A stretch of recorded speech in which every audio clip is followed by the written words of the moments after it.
We're going to do something different today. And by different, I mean we're going to clean this desk. This is the current book I'm reading. It's actually really interesting. If you're familiar with the Villisca axe murders, it talks about the man who potentially committed those murders and also may have committed murders across the United States during that time. And it's actually really, really fascinating because it details how it's like, it very much reeks of being a serial killer, and how all of the murders that were committed during this time or during his active period was, or how they all were. Wow, I can't grammar today. Oh well. Grammar is overrated. Yeah, so it's really, really interesting. I much prefer older cases to newer cases because newer cases, there's the potential that the people are alive. Like not the victims, most of the victims are dead. There's, the potential that the culprit is still alive. I'm not necessarily for the death penalty, but there are certain people that I feel like just don't deserve to be alive. And people who commit atrocious crimes, and very much so show that they cannot be rehabilitated in any way, shape, or form, and show absolutely no remorse for their actions, I feel fall under that category. I know that sounds very, that may sound very blasé, and there's a lot of nuances in terms of like what the death penalty is, like who really deserves the death penalty, and there's also the morality of it as well, as because like, okay, we're going to murder these murderers, and there's a lot of morality behind that. It was just like, who does that? Like, who wants to be the murderer of murderers? I know a lot of people are just raise their hands, but that's not my point. My point is, why is the punishment for murder? Why taint your own soul? Essentially playing God is what I'm getting at. And there are far too many people who are still alive who, like, I feel just don't deserve to be alive, because there's the slim chance that they are either still running around murdering other people, or they are in prison, and then there's a chance that they could get out of prison, and they're very much absolutely unremorseful for their actions, and they don't see why they have to pay for the crimes that they commit. And those are the people that, maybe they should just be struck by lightning. And then there's also the whole thing of like, maybe we should just do away with private prisons entirely, because private prisons are bullshit, and they really are. I try really hard not to cuss in these, but listen, I have opinions. I know there's people out there who are yelling at me right now. I don't care. I really don't care if you don't like my opinion. But I'm just here to do art and talk about it. Or talk about what's going on in my head. And right now what's going on in my head is, what is the right punishment for a serial murderer? Like someone who, like, and I know a lot of people are like, well, the only punishment now is death. And though some of these people, I would agree that they just don't deserve to be alive, I also don't want to put someone else in the position of having to be the one to basically murder the murderer. Can you see my squares? On a lighter note,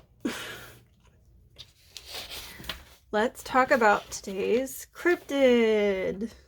Today's cryptid is called the Hide Behind. It's a nocturnal, fearsome creature from American folklore that preys upon humans that wander the woods, and it was blamed for the disappearances of early loggers when they failed to return to camp. As its name suggests, the hide behind is noted for its ability to conceal itself when an observer attempts to look directly at it. The creature hides behind an object or behind the observer, and therefore cannot be directly seen. The hide behind uses the ability to stalk human prey without being observed and to attack them without warning. Their victims, including lumberjacks, I guess mostly lumberjacks, and others who frequent the forest, are then dragged back to the creature's lair to be devoured. The creature subsists chiefly upon the intestines of a victim and has a severe aversion to alcohol, which is therefore considered a sufficient repellent. Tales of the hide behind may have helped explain strange noises in the forest at night. Early accounts describe hide behinds as large, powerful animals, despite the fact that no one was able to see them. A lot of artistic renderings show the hide behind as a dog, like a really floofy dog, standing on its hind legs and hiding behind a tree. My favorite rendering of a hide behind is from Gravity Falls.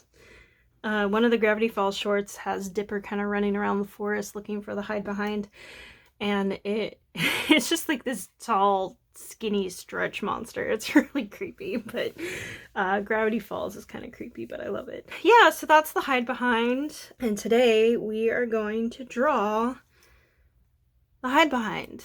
So yeah, there's your background on the hide behind. There's really not a whole much else. I mean, there was a short movie made in 2018 of that name, directed by Parker Finn, and I have not seen this movie. In fact, I had not heard of this movie until today, honestly, when I was doing my research. By research, I mean I googled it, and the first thing that came up was the Wikipedia article, which I will say that I'm not one of those people who thinks like Wikipedia is not a valid source, because I do use Wikipedia a lot for stuff, but Wikipedia is not the only source, and Wikipedia also uses references from stuff, and they have a whole section of references beneath the article that lead to more information about the subject that the article is about, and it's like the spark notes of information. Maybe you can see what I'm doing now. That's not how I wanted to draw those eyes, but I guess that's how they're being drawn now. So, fun fact about me, I had a thought in my head just a minute ago. And I was going to tell you that fun fact about myself. And now I can't remember what that fun fact was going to be. So, fun fact, I have a crappy memory. Or crappy short-term memory. A lot of that has to do with basically just having severe anxiety my entire life. And if you know anything about anxiety, it causes a lot of memory problems. What's this beer bottle look like? It's not an endorsement for Guinness, but if you really like darker beers, Guinness Extra Stout, it's delicious. It's got a short neck.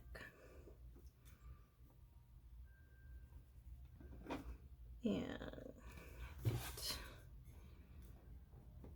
kind of goes down just a little bit like that. And it's got this little weird dip thingy. One thing that I did in my old sketchbook, which is it's funny to me, probably not funny to a whole lot of other people, but I was drinking excuse you, I was drinking a Guinness and it was cold and the stickers were starting to come off because of all the condensation. So I was able to pull the stickers off so perfectly, even this one. And then I let them dry out a bit. They were a little warped because the condensation warped them. But they were in such good condition that I basically just glued the back of them and put them into my old sketchbook. And yeah, I have Guinness stickers now. Polka dots. So I'm not worried about anatomy. I don't think I've been worried about anatomy this for any of these. So when I want the advertisement on the billboard to be a little more cartoonish. So I'm kind of making up anatomy as I go along. Cool. And we are gonna write some words here. I should go put this back, shouldn't I? It's so cold today. I'm actually putting on my sweatshirt. Like, look at this. Should I do more? The thing is, I actually did it a little bit smaller because there is going to be like a little bit of a border. And I don't want... I don't want the hide behind to be hidden behind the border. I'm a dork. I feel like I should put stuff around it. Maybe like trees and stuff. So I was on Instagram one day and I was watching this French artist kind of do an illustration, and they were drawing bushes, and I fell in love with the way that they did bushes, and it's just weird scraggly lines like this, and I can't get it out of my head, and I love it so much because it winds up looking like bushes, and you don't have to like think about a particular shape or anything like that. And I really do like how that was done, so I've kind of adopted it for myself. If you know who I'm talking about, please let me know, because I have completely forgotten who they are. I just know that I don't even think I followed them. It was right when Instagram had started their people you may like thread or something like that, and it was just really annoying, and I ignored it for the most part. But I saw that one video of somebody doing the scritchies, and I loved it so much that I adopted it for myself, and I just want everyone to know that I did not come up with that idea myself. It was a Franceland artist, and I don't know who they are, but I hope they're doing alright. But seriously, if you know who I'm talking about, let me know. I would love to actually go back and follow them. Instagram makes it really hard to find people that you want to follow. They just throw people at you, and then you're just like, okay, yeah, that's cool. And then like years later, you're like, what happened to the one with the thing? And then it's gone. It's gone forever. It's kind of hard to like Instagram because I hate Facebook, even though I'm still on it and I still check it every day. And my problem with all of that is I'm not anti-social media. I'm anti like algorithms. Like, I don't think algorithms are great. I think they're terrible, especially for creators and for people who are trying to, like, you know, survive and make a living off of stuff that they like. I would love to be able to say that, hey, my art is so famous that people are always begging for commissions and stuff, but that's, let's face it. No, that's not how my art works. What was I talking about? Oh, who knows anymore. I'm not really saying anything pivotal. I might just wind up cutting all of that information out because it doesn't make any sense. Long story short, I hate algorithms. They're great for the platforms. They're bad for actual creators. So, you know. But what you gonna do? We are slaves to the algorithm. I also feel like the platforms don't really care about, you know, us as people. Which is true. It's, you know, late stage capitalism. And then I was gonna give her a fun little ponytail. Pretty cool that we got so into the coloring stage so quickly. So once this is done, I want to do more vloggy stuff. But I also want to kind of add to my vloggy stuff. Like I want to do, because I know right now all I'm doing is the vloggy stuff, but I want to at least have one vlog video a week and maybe every other week have like something that's not a vlog. It's just right now all I have the energy for is doing these vlogs. Let's give her some muscle toned muscleage. Muscle. Let's do B1's good. I always open the chisel tip. Always. Every single time.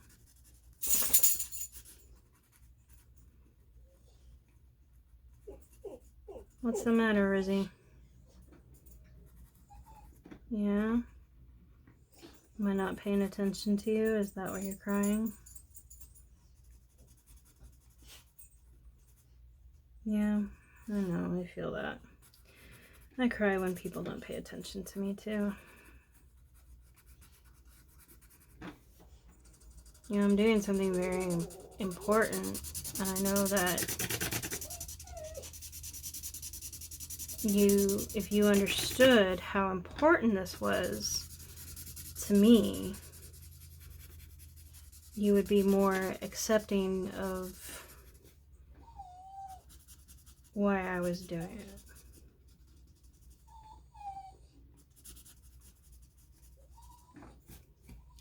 Okay, fine, I'll take you outside. Apparently she didn't need to go outside. Apparently she just needed to cry at me. I don't know what to talk about today. I don't really have a whole lot I want to discuss. You know, often enough I get a little political, but who doesn't these days? I'm currently playing a dating sim for my gaming channel, and I hate dating sims. I hate them. I don't like how they make you make choices that could make or break friendships. I don't like how there's so many choices as for like love interests and stuff like that. However, the dating sim I'm playing does have an option to like not play with romance on. However, for the sake of my channel, I decided why not. It's one of the biggest mistakes of my life. Because it just fortifies how arrow I really am. Though I have been thinking about maybe I'm demi-romantic. Maybe. This game definitely makes me not. I mean, there are option, like there are dating options that are not cringeworthy, but a couple of like the super flirty ones so far have been like atrocious and definitely don't like them. My biggest fear, it's like, it's so anxiety inducing. Like, I didn't watch that. Like, there was a book that got turned into a show on Netflix, and I could not, for the life of me, finish the book, and I just could not watch the show. Like, I could not make myself watch the movie at all, because I just knew it was going to cause me so much anxiety. And I think it was called To All the Boys I Loved Before, because it just gave me this fear of, oh my god, there's too many choices. It's like, one, you're 15, so you shouldn't be making decisions like this, but like, whatever. I'm not your mom. Oh, I shouldn't say that because her mom was dead in the book. It was very, it just, so, it just, my anxiety went through the roof, and I hated it, and I chose not to watch the movie because I don't need that kind of negativity in my life.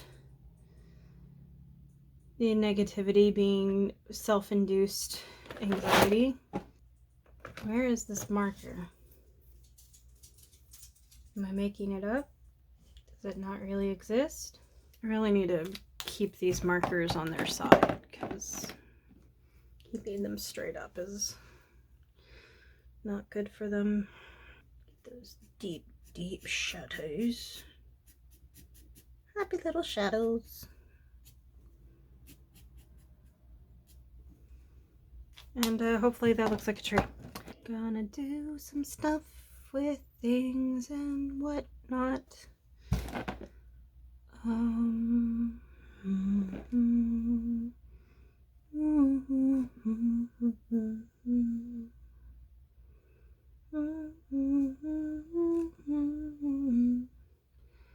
Is this what I'm looking for? Yes, it is. It's what I'm looking for. Y7 should be good for what I'm thinking about. The words will be done last, because I didn't feel like writing them. I just realized a mistake I made. I just realized a mistake I made. I just realized a mistake I made, because this is not covered. Oh well, it hasn't bled through yet. Yay. I wish I had a more variety of oranges. This one, coral red is what this is called. And this right here, you see this little, how close that red is to that orange? That's why I want more oranges. I want like lighter oranges, ones that aren't so close to red and might as well be like considered red. I saw a good color for skin tone. This one's called Sienna, which doesn't look sienna. I guess it does. It doesn't dry. Yeah, it does. I guess it is kind of. And then, what do we want for her hair? There's really only one color I can use for hair. And it's, yeah. Okay. I don't really have any good hair colors here.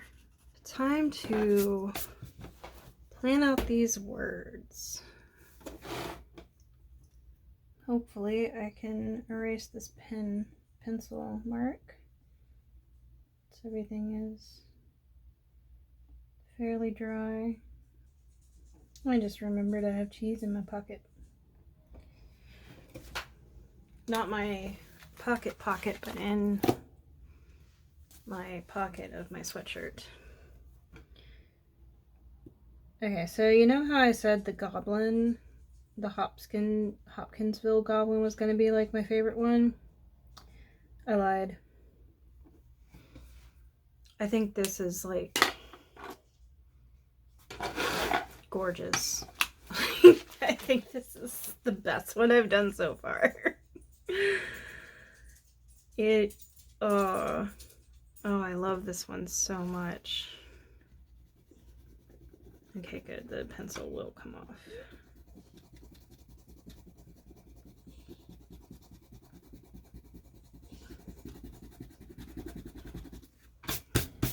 No.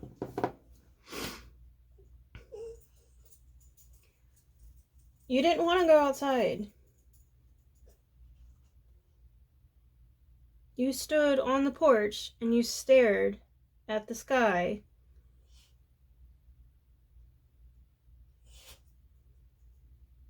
I don't understand you, dog.